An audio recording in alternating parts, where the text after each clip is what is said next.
PM Narendra Modi सितंबर में retire हो सकते हैं। शिवसेना उद्धव गट के सांसद संजय राउत ने यह दावा किया था, जिसके बाद चर्चाओं का दौर शुरू हुआ। इन चर्चाओं पर विराम लगाने की कोशिश महाराष्ट्र के मुख्यमंत्री देवेंद्र फडणवीस ने की है।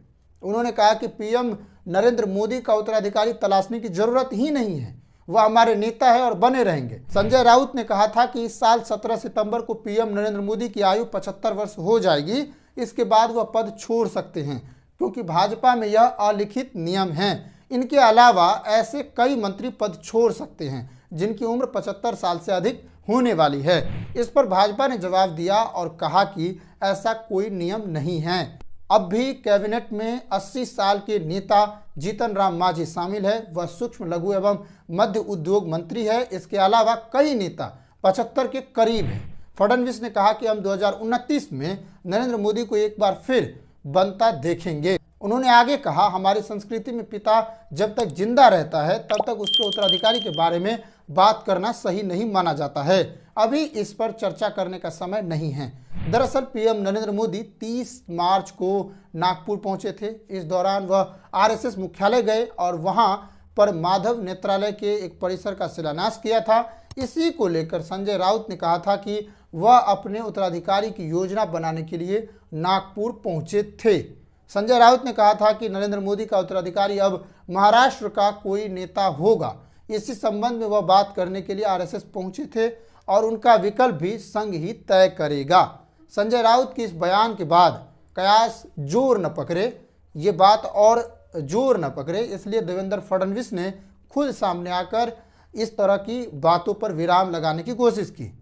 उन्होंने कहा कि पीएम नरेंद्र मोदी हमारे नेता है और बने रहेंगे। वह 2029 में भी चुनकर आएंगे और पीएम बनेंगे। बता दें कि पीएम के तौर पर अपने 11 सालों के कार्यकाल के बाद पहली बार नरेंद्र मोदी आरएसएस के मुख्यालय पहुंचे थे।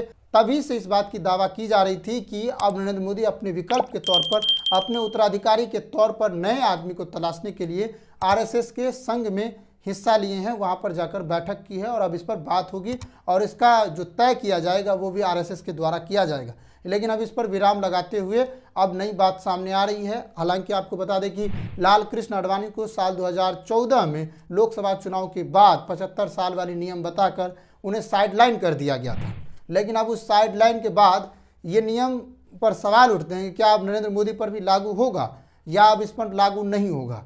तो इस तरह की बात सामने आ रही है। लेकिन अब जिस तरह की बातें आ रही हैं उससे तो यही लगता है कि देवेंद्र फडणवीस ने जो स्पष्ट किया है कि ये जो नियम है ये लागू नहीं होगा।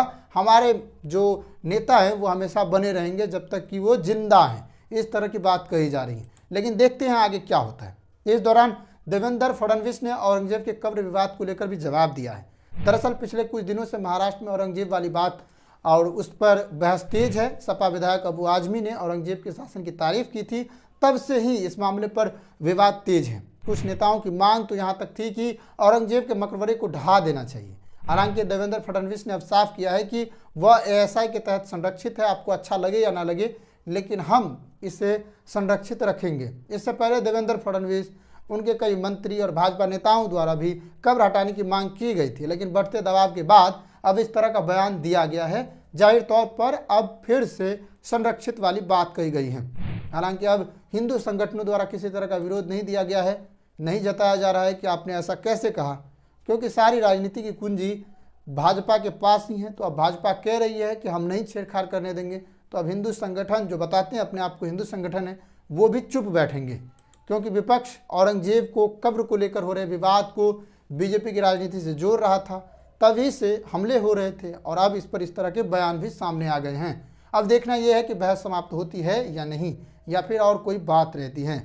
फिलहाल आज की दिन भर की बड़ी खबरों में इतना ही। अब मिलते हैं अगले दिन। नमस्कार, जय हिंद।